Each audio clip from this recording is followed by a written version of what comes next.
Hey, Utah Mammoth fans, tusks up, and welcome into another Utah Mammoth Daily. It's been a quiet day around the rink, and that's not a bad thing, because the calm before the storm of opening night is when the real storylines start to take shape, and I don't have to dig deep into the bottom of the barrel to find things to talk about.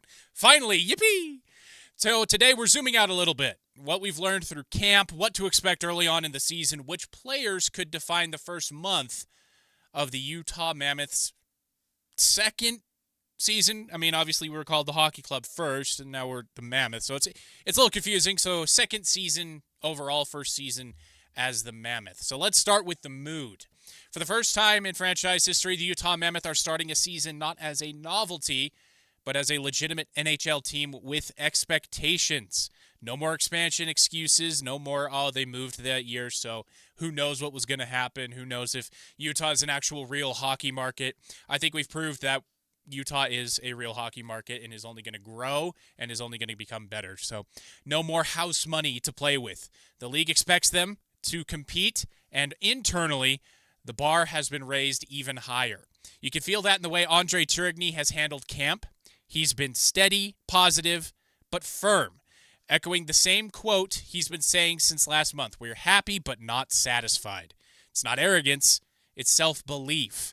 Players like Keller, Cooley, and Gunther have gone from potential to pillars.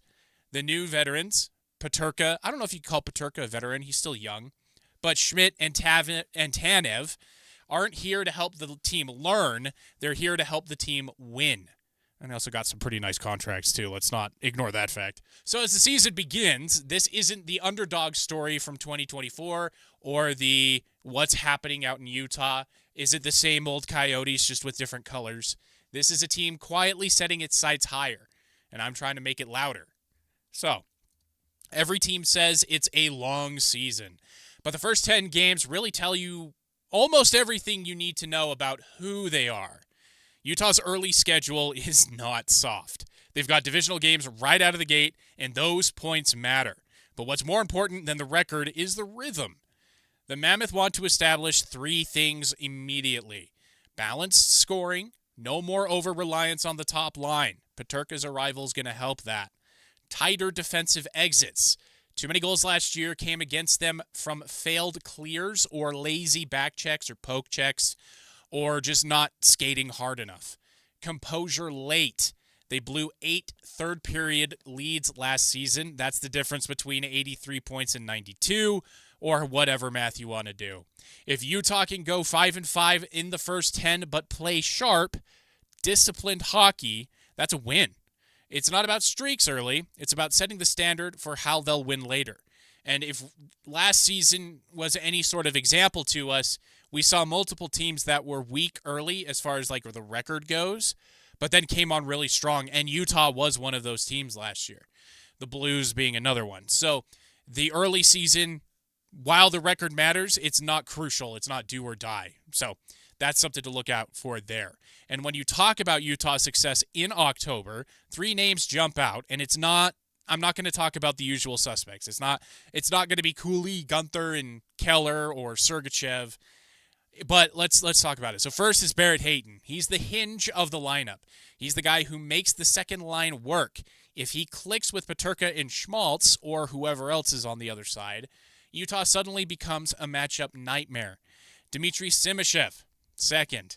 The rookie defenseman is one of the best stories in camp. He's poised, mobile, and quietly earning trust. Although, if you watch the broadcast, he's loudly earning trust. The Mammoth don't need him to dominate. They just need him to play mistake-free minutes, and I think he's more than capable of that. And third, Karel Vejmelka, the most underrated piece of Utah's puzzle. He doesn't need a .930 save percentage, just stability. His calmness changes how confidently the defense can play, and his work ethic sets the tone in practice. And The Athletic did a piece about goalies and the goalie tiers, and a lot of what was said about Veggie is this: he has the tools, he has the frame, but he just needs to prove it. I don't think there are very many doubters out there about Veggie. He just needs to go out there and prove it. Last season was kind of a breakthrough. Now he just needs to improve steadily and be the brick wall that Utah's coaches believe he can be. So if those three get off to strong starts, Utah won't be just fun to watch, because they're always fun to watch. They'll be firmly in the playoff conversation by Thanksgiving. But as we know, by Thanksgiving, and then let's say by Valentine's Day, that could shift. So we'll see what happens there. But I am pretty darn excited about what's being set up there. And what counts as success for the 25-26 Utah Mammoth? Honestly, it's the playoffs, but more than that, it's about progress that you can measure. If the Mammoth finish top 15 in 5-on-5 scoring, if the penalty kill improves even 3 to 4%, which I think in the preseason they proved that they can, and if Turigny can trust all four lines by around Christmas or New Year's, this season is a win, no matter the final standings. But the playoffs would make it a massive success. Because remember, this franchise has only been in Utah for 1 year. Otherwise, we don't really want to remember the Coyotes years. So culture takes time, and this team is ahead of schedule by a little bit, just a smidge. The hype is real, but the patience has to be too. They're not chasing validation anymore. They're chasing identity. That's the mark of a franchise turning the corner.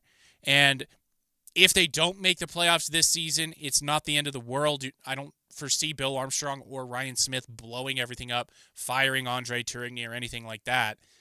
But they are going to put the pedal to the floor come off-season with like trades and free agency, with an owner that wants to spend, that wants to win. So if they don't make the playoffs this year, it's not the end of the world. It's not time to hit the nuclear button. But they will start to accelerate things. So that's your Utah Mammoth Daily for today. No breaking news, no flashy trades, no big roster moves. Just a team on the brink of something real. The roster's set. The belief is there both externally and internally, at least from the Utah fans and the team itself. And the next time we talk, well, it'll finally be about meaningful hockey, for the most part. Thanks for watching, and I will see you tomorrow. Tusks up.